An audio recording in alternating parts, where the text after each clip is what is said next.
వెంట్రుక రాసి city life తో మసి నగరవాసంలో కేశాలకెన్ని కష్టాలో. పూర్తి వివరాలకు చదవండి రేపటి సాక్షి హైదరాబాద్ ఎడిషన్. చంద్రబాబు పాలనలో నిరుపేదల పిల్లలు ఇంగ్లీష్ మీడియం చదువులు చదవటం నేరం, కార్పొరేట్ విద్య నేర్చుకోవటం నేరం, కూలీల పిల్లలు టోఫెల్లో ట్రైనింగ్ తీసుకోవటం నేరం, ట్యాబుల్లో బైజూస్ కంటెంట్ను అభ్యసించటం నేరం, ఐబీ సిలబస్ వైపు చూడటమే నేరం, సిబిఎస్ఈ సిలబస్లో చదవటం నేరం. అమ్మ ఒడి, నాడు నేడు, విద్యా దీవెన, వసతి దీవెన లాంటి పథకాలు నేరం. 10వ తరగతి పరీక్షా ఫలితాల్లో ప్రభుత్వ స్కూల్స్ అద్భుతమైన ఫలితాలను సాధించటం నేరం. అందుకే ప్రభుత్వ పాఠశాలలను నిర్వీర్యం చేయటానికి చంద్రబాబు ప్రభుత్వం కంకణం కట్టుకుంది. ఆ దిశగా అన్ని రకాల కుట్రలను విజయవంతంగా అమలు చేస్తోంది. దేశవ్యాప్తంగా విద్యార్థులంతా సంతోషంగా బాలల దినోత్సవాన్ని జరుపుకుంటే ఏపీలో మాత్రం లక్షలాది మంది విద్యార్థులను పచ్చ చీకట్లు కమ్మేశాయి. ఎక్కడైతే అత్యధిక సంఖ్యలో యువశక్తి ఉంటుందో ఆ శక్తి అంతర్జాతీయ స్థాయిలో ఎలాంటి అవకాశాలనైనా అందిపుచ్చుకునే శక్తి సామర్థ్యాలను కలిగి ఉంటుందో ఆ దేశం అన్ని రంగాల్లో వెలిగిపోతుంది. అందుకే అగ్రదేశాలు కూడా సమర్థవంతమైన మానవ వనరులను తయారు చేయటం మీద దృష్టి పెట్టాయి. ఆ క్రమంలోనే జగన్మోహన్ రెడ్డి ఏపీ విద్యా వ్యవస్థలో కని విని ఎరుగని సంస్కరణలు తీసుకువచ్చారు. లక్షలాది మంది నిరుపేద విద్యార్థులకు ఆధునిక విద్యని అందుబాటులోకి తెచ్చారు. పేదోళ్ల పిల్లలు పెద్ద పెద్ద చదువులు చదవటాన్ని సహించలేకపోతున్న చంద్రబాబు ప్రభుత్వం తన పని మొదలుపెట్టింది. ప్రభుత్వ బడులను కాస్తగా విధ్వంసం చేయటం మొదలుపెట్టేసింది. ఆ క్రమంలోనే విద్యార్థులకు అండగా నిలుస్తున్న అన్ని పథకాలను అటకెక్కించింది.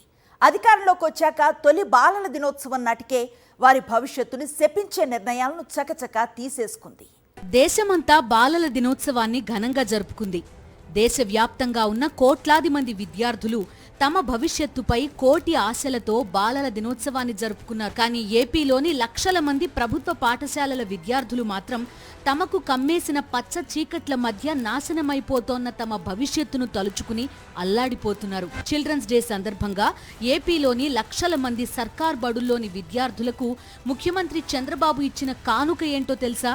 వారికి ఆధునిక విద్యని దూరం చేయడం, వారి భవిష్యత్తుకి కొండంత భరోసా ఇస్తూ జగన్మోహన్ రెడ్డి తీసుకొచ్చిన సంస్కరణలను నాశనం చేయడం, లక్షల మంది విద్యార్థులకు ఆర్థిక భరోసా ఇస్తున్న పథకాలను పాతిపెట్టడం. గత 5 ఏళ్లుగా జగన్మోహన్ రెడ్డి పాలనలో ప్రతిరోజు బాలల దినోత్సవమే అన్నట్టుగా చదువుల తల్లి ఒడిలో గడిపిన లక్షల మంది విద్యార్థులకు ఈ బాలల దినోత్సవం మాత్రం కళ్లనీళ్లు తెప్పిస్తోంది. ఎన్నికల ప్రచారంలో కూటమి మేనిఫెస్టో మొత్తం ఎత్తిపోతల పథకమే.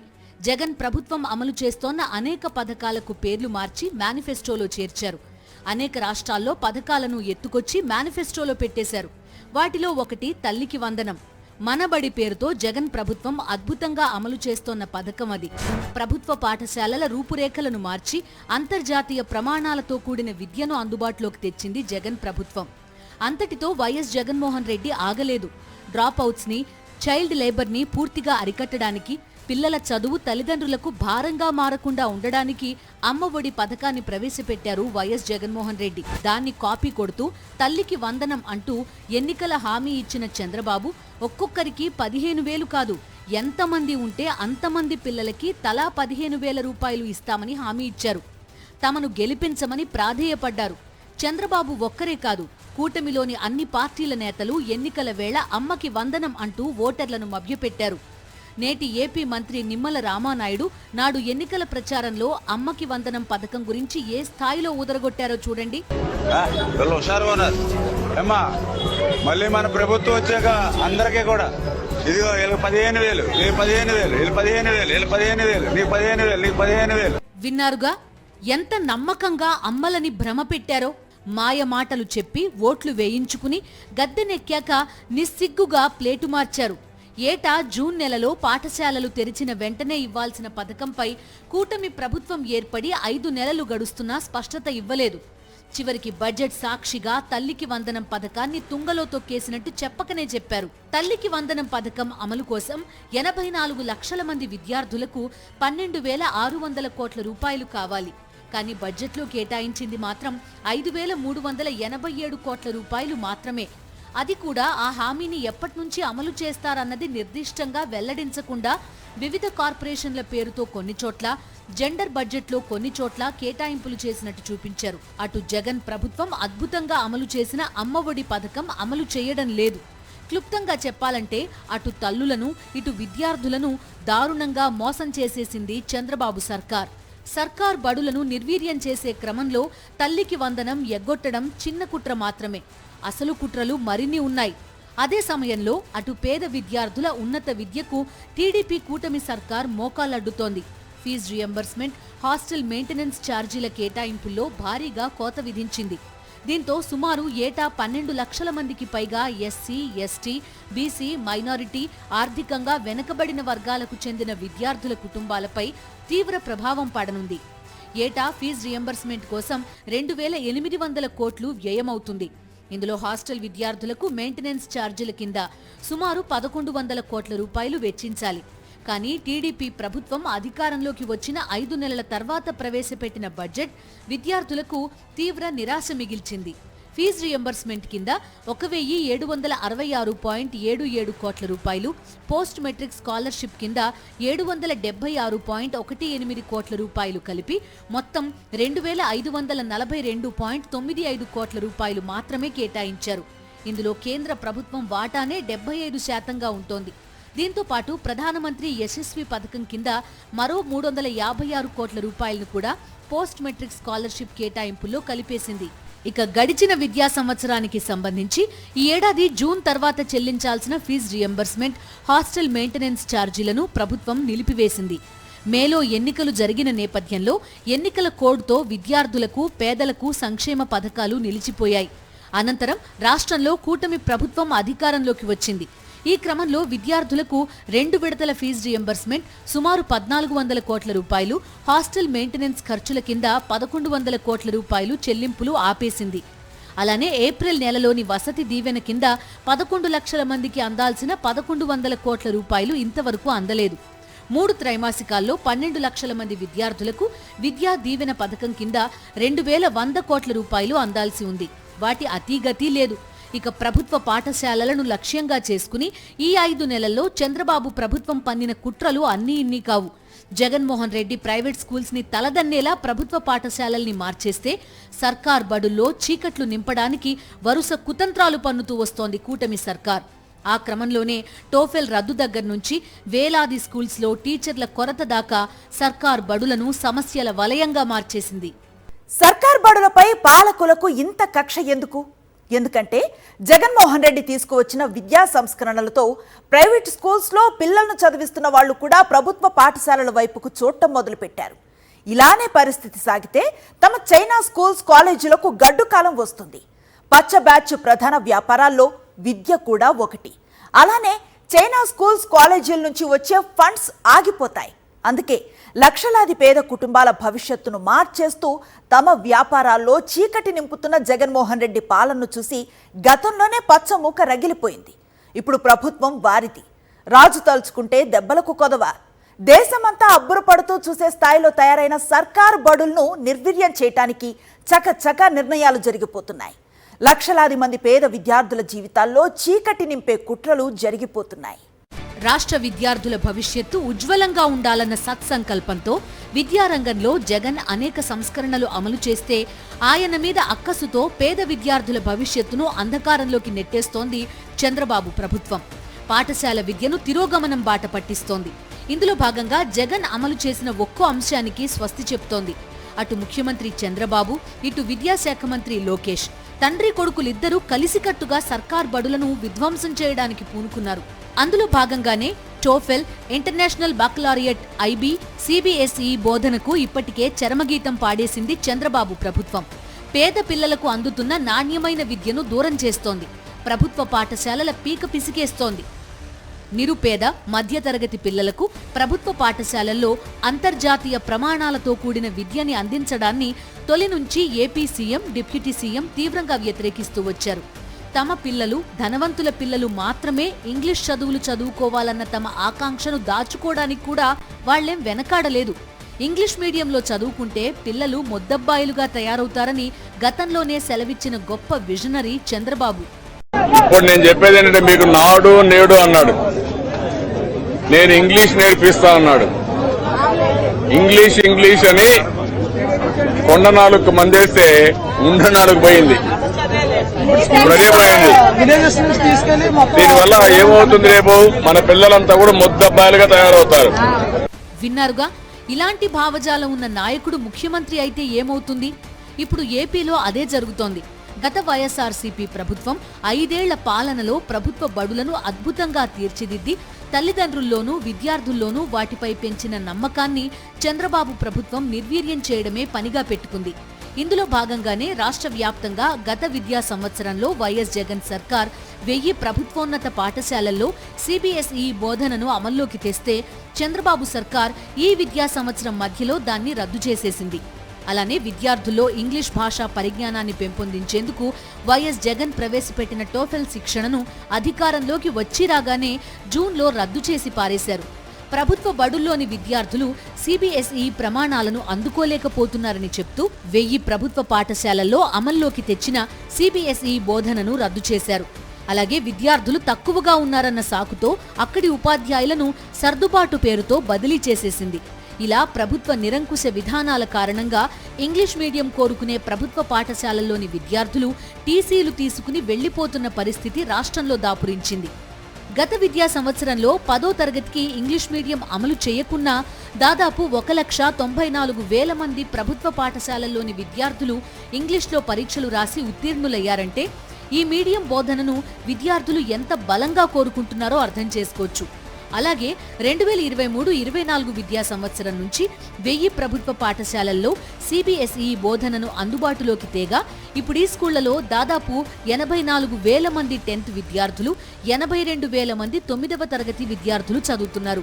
అయితే ఇటీవల 10వ తరగతి విద్యార్థుల్లో సామర్థ్యాలను మదింపు చేస్తామంటూ 50 మల్టిపుల్ చాయిస్ ప్రశ్నలతో ట్యాబ్స్ ద్వారా పరీక్ష నిర్వహించారు. పేపర్ పెన్ విధానంలో రాత పరీక్ష నిర్వహించాల్సిన చోట తప్పుడు అంచనాలతో పరీక్ష నిర్వహించి విద్యార్థుల్లో సామర్థ్యం లేదంటూ దుష్ప్రచారానికి తెరతీసి సిబిఎస్ఈ బోర్డు పరీక్షలను రద్దు చేసేసింది చంద్రబాబు ప్రభుత్వం. అలాగే టోఫెల్ కూడా కాలేజ్ చదివి యూనివర్సిటీలకు వెళ్ళి విద్యార్థులకి, లేదంటే ఇంటర్ చదివి అక్కడైనా బీబీఏ బ్యాచిలర్ కోర్సెస్ చేద్దామంటే వాళ్ళకి టోఫెల్ అవసరం. కానీ 3వ తరగతి 5వ తరగతి పిల్లలకు కూడా టోఫెల్ అంటే అసలు దానికి ఆ లాజిక్ ఏంటో అర్థం కాదు. అలాగే ఇంగ్లీష్ అని చెప్పి దేనికైనా అడుగుతుంటే ఈ రోజున మన ఈ ఐబీ కరికులం కానీ ఇది యాక్సెంట్ కోసం, ఇంగ్లీష్ కోసం అని మాట్లాడుతూ ఉన్నారు. యాక్సెంట్ కోసమే అయితే ఇన్ని వేల కోట్లయితే ఖర్చు పెట్టకర్లా. యూట్యూబ్లో చూసుకుంటే బోల్డ్ అన్ని ఆన్లైన్ ఫ్రీ కోర్సెస్ ఉన్నాయి. అమెరికన్ యాక్సెంట్, బ్రిటిష్ యాక్సెంట్, ఇవన్నీ మీకు ఏ యాక్సెంట్లో ఇంగ్లీష్ మాట్లాడాలో అవన్నీ బోల్డ్ అన్ని ఫ్రీగా వాళ్ళు చెప్తూ ఉంటారు. వాటిలో విద్యార్థులు ఎన్రోల్ అవ్వచ్చు, దానికి డబ్బులు కూడా పెట్టుకోకర్లా. విన్నారుగా, టోఫెల్ అనేది డిగ్రీ తర్వాత విదేశాల్లో చదువుకునే వారికి మాత్రమే గాని స్కూల్ పిల్లలకు ఎందుకు అంటూ పవన్ కళ్యాణ్ చేసిన వ్యాఖ్యలను, అలానే పేదల పిల్లలు యూట్యూబ్లో చూసి ఇంగ్లీష్ యాక్సెంట్ నేర్చుకోవచ్చు, దానికోసం ప్రభుత్వ పాఠశాలల్లో నిధులు ఖర్చు చేయడం దండగట. ఆయన గారి ఆలోచనలకు వ్యాఖ్యలకు తగ్గట్టుగానే కూటమి ప్రభుత్వం టోఫెల్ శిక్షణకి జూలైలో టాటా చెప్పేసింది. అలాగే అంతర్జాతీయ విద్య కూడా అనవసరమంటూ ఎస్సీఈఆర్టీ కార్యాలయంలోని ఐబీ కార్యాలయాన్ని మూసేసింది. దీంతో 2025 జూన్ నుంచి అంతర్జాతీయ ప్రామాణిక విద్యగా గుర్తింపు పొందిన ఐబీ సిలబస్ ని ప్రభుత్వ పాఠశాలల్లో అందించాలన్న లక్ష్యం నీరుగారిపోయింది. వాస్తవానికి ఈ ఏడాది ఉపాధ్యాయులకు ఐబీ సిలబస్ పై శిక్షణ నిర్వహించాలని ఏర్పాట్లు చేశారు. కానీ ఇప్పుడు ఆ కార్యాలయాన్నే తొలగించడంతో మొత్తం ప్రక్రియ అటకెక్కినట్టయింది. లక్షల మంది పేదల పిల్లలు అంతర్జాతీయ ప్రమాణాలతో కూడిన విద్యని అభ్యసిస్తే వారంతా భవిష్యత్తులో ప్రపంచవ్యాప్తంగా అవకాశాలను అందిపుచ్చుకుంటే ఆంధ్రప్రదేశ్ రూపురేఖలే మారిపోతాయి. లక్షల పేద కుటుంబాల స్థితిగతులు మారిపోతాయి. ఈ లక్ష్యాలను అందుకోవడానికి జగన్మోహన్ రెడ్డి తలపెట్టిన మహాసంకల్పాన్ని నీరుగార్చడానికి చంద్రబాబు ప్రభుత్వం అత్యంత వేగంగా పనిచేస్తోంది. ఏపీలో లక్షలాది మంది విద్యార్థులే కాదు, బాలబాలికలంతా జగన్ని ప్రేమతో మావయ్య అని పిలుస్తారు. ఎందుకంటే విద్యార్థులను ఇప్పటిదాకా అన్ని పార్టీలు, ప్రభుత్వాలు ఓటు హక్కు లేని వాళ్లగా చూశాయి. వారి వల్ల తమకెలాంటి ఉపయోగం లేదన్నట్లుగా వ్యవహరించాయి. జగన్మోహన్ రెడ్డి ఒక్కరే నేటి విద్యార్థుల్లో రేపటి ఆంధ్రప్రదేశ్ భవిష్యత్తును చూశారు. వేల కోట్ల రూపాయలు ఖర్చు చేసి విద్యా వ్యవస్థను సమూలంగా మార్చేశారు. అందుకే వారందరికీ ఆయన జగన్ మావయ్య అయ్యారు. మరి తమ భవిష్యత్తును నాశనం చేస్తూ తమకు అత్యాధునిక విద్యా విధానాలను దూరం చేస్తున్న చంద్రబాబు వారికేమయ్యారు? శాడిస్ట్ తాతయ్య అయ్యారు. కథల్లో భయపెట్టే బూచోడై కళ్ల ముందుకొచ్చారు. దేశవ్యాప్తంగా ప్రభుత్వ పాఠశాలలు ఎందుకని ఘోరమైన స్థితిలో ఉంటాయి? దీనికి జవాబు సింపుల్. పిల్లలకు ఓటు హక్కు ఉండదు. అందుకే దేశవ్యాప్తంగా సర్కార్ బడులది అదే దుస్థితి. స్వాతంత్ర్యం వచ్చిన నాటి నుంచి ఉన్న ఈ దారుణ పరిస్థితులకు చెక్ పెట్టిన ఏకైక ముఖ్యమంత్రి వైఎస్ జగన్మోహన్ రెడ్డి. జగన్ పిల్లల్లో ఓటర్లను చూడలేదు. రేపటి ఆంధ్రప్రదేశ్ భవిష్యత్తుని చూశారు. అందుకే 5 ఏళ్ల పాలనలో ఒక్క విద్యాశాఖలోనే 73,000 కోట్ల రూపాయలు ఖర్చు చేశారు. ఏపీలోని ప్రభుత్వ పాఠశాలల రూపురేఖలు మార్చేశారు. ట్యాబ్లు ఇవ్వడం, డిజిటల్ క్లాసులు, ఇంగ్లీష్ మీడియంతో ఏపీ ప్రభుత్వ పాఠశాలలు ఆగిపోలేదు. విద్యార్థులకు భాషపై భయం పోగొట్టేందుకు బైలింగ్వల్ పాఠ్యపుస్తకాలను సైతం అందించారు. విద్యార్థులకు టోఫెల్ శిక్షణ ప్రారంభించారు. Test of English as a foreign language సంక్షిప్త రూపమే టోఫెల్. చదవడం, మాట్లాడడం, వినడం, రాయడం లాంటి అంశాల్లో ఆంగ్ల సామర్థ్యాన్ని విశ్లేషించే పరీక్షే టోఫెల్. ప్రపంచంలో 130కి పైగా దేశాల్లోని విద్యా సంస్థలు, యూనివర్సిటీలు తమ దగ్గర కోర్సులు చేయడానికి వచ్చే విద్యార్థుల టోఫెల్ స్కోర్కి ప్రాధాన్యత ఇస్తున్నాయి. అంటే ఏపీలోని సర్కార్ బడుల్లో చదువుకుంటున్న లక్షల మంది నిరుపేద విద్యార్థులు భవిష్యత్తులో ప్రపంచంలోని టాప్ యూనివర్సిటీల్లో సీట్లు పొందడానికి కావలసిన ఆంగ్ల భాషా నైపుణ్యాలను మెరుగుపరుచుకుంటున్నారన్నమాట. అలాంటి టోఫెల్ శిక్షణను పూర్తిగా రద్దు చేసిన చంద్రబాబు ప్రభుత్వం ఆ తర్వాత CBSEని కూడా తీసేసింది. ప్రభుత్వ పాఠశాలలను కార్పొరేట్ పాఠశాలలకు దీటుగా తయారు చేశారు జగన్మోహన్ రెడ్డి. ఈ విద్యా యజ్ఞం చూసి చైనా విద్యా సంస్థలు వణికిపోయాయి. తమ వ్యాపారం కుప్పకూలిపోతుందని ఆందోళన పడ్డాయి. పచ్చ బ్యాచ్ ప్రధాన వ్యాపారాల్లో విద్య కూడా ఒకటి. ఒకవేళ ప్రభుత్వ పాఠశాలలు ఇలానే విద్యార్థులకు అంతర్జాతీయ ప్రమాణాలతో కూడిన విద్యను అందిస్తూ పోతే చైనా స్కూల్స్, కాలేజీల నుంచి పచ్చముఠాకి వచ్చే ఫండ్స్ ఆగిపోతాయి. దీంతో పాటుగా దశాబ్దాలుగా పేదలను తమ కాళ్ల కింద అణిచి ఉంచిన పచ్చ నాయకుల ఆధిపత్యం కూడా బద్దలైపోతుంది. నిరుపేదలు, మధ్యతరగతి పిల్లలు ఉచితంగా అంతర్జాతీయ ప్రమాణాలతో కూడిన విద్య నేర్చుకుంటే తమకు ఇన్ని ఇబ్బందులున్నాయి. కాబట్టే మొదట్నుంచి చంద్రబాబు, పవన్ కళ్యాణ్ ప్రభుత్వ పాఠశాలల్లో ఇంగ్లీష్ మీడియంని, సంస్కరణలను వ్యతిరేకిస్తూ వచ్చారు. ఇప్పుడు అధికారంలోకి రాగానే టోఫెల్, IB, CBSE ఇలా అన్నింటినీ సర్కార్ బడుల్లో లేకుండా చేసేశారు. అమ్మ ఒడి, విద్యా దీవెన, వసతి దీవెన లాంటి పథకాలకు పాతరేశారు. సర్కార్ బడులను సర్వనాశనం చేయడానికి కంకణం కట్టుకున్న కూటమి ప్రభుత్వం ఇక్కడితో ఆగలేదు. సర్దుబాటు బదిలీల పేరుతో మరో పన్నాగం పన్నింది. సర్దుబాటు మార్గదర్శకాల ప్రకారం ప్రాథమికోన్నత పాఠశాలల్లో 98కి మించి విద్యార్థులుంటే స్కూల్ అసిస్టెంట్లను ఇస్తామని ప్రభుత్వం ప్రకటించింది. అంతకంటే తక్కువ రోలున్న స్కూళ్లలో పనిచేస్తున్న స్కూల్ అసిస్టెంట్లను హైస్కూళ్లకు బదిలీ చేసి వారి స్థానంలో 5 లేదా 6 SGTలను సర్దుబాటు చేస్తామన్నారు. వాస్తవానికి ఆయా స్కూళ్లలో ఉన్న సబ్జెక్ట్ టీచర్లను బదిలీ చేసినా వారి స్థానంలో పాఠం చెప్పేందుకు ఒక్క టీచర్ను కూడా ఇవ్వలేదు. రాష్ట్రంలోని 3,000కు పైగా యూపీ స్కూళ్లలో ఈ పరిస్థితి తలెత్తింది. చాలా వరకు ప్రాథమిక పాఠశాలల్లోనూ ఇదే దుస్థితి ఉండడం గమనార్హం. స్కూళ్లలో మిగులుగా ఉన్న టీచర్లను లేని చోటకు పంపించాల్సి ఉంది. అయితే మండలాన్ని యూనిట్గా తీసుకోవడంతో అక్కడ ఉన్న టీచర్లను స్థానికంగా సర్దుబాటు చేశారు. మిగిలిన టీచర్లను సైతం విద్యార్థులు లేకున్నా అక్కడే ఉంచారు. టీచర్లు లేని చోట పక్క మండలం నుంచి పంపాల్సి ఉన్నా పట్టించుకోలేదు. దీంతో వేలాది స్కూల్స్లో సబ్జెక్టు టీచర్లు లేని దుస్థితి నెలకొంది. ప్రభుత్వ పాఠశాలల్లో విద్యా యజ్ఞం ఎలా చేయాలో జగన్మోహన్ రెడ్డి దిశానిర్దేశం చేశారు. చంద్రబాబు ప్రభుత్వం ఏం అద్భుతాలు సృష్టించక్కర్లేదు. జస్ట్ జగన్ ప్రవేశపెట్టిన సంస్కరణలను కొనసాగిస్తే చాలు. కానీ ప్రభుత్వ పాఠశాలల్లో చదువుతోన్న లక్షల మంది విద్యార్థుల భవిష్యత్తుల్లో చీకట్లు నింపడానికే చంద్రబాబు ప్రభుత్వం కంకణం కట్టుకుంది.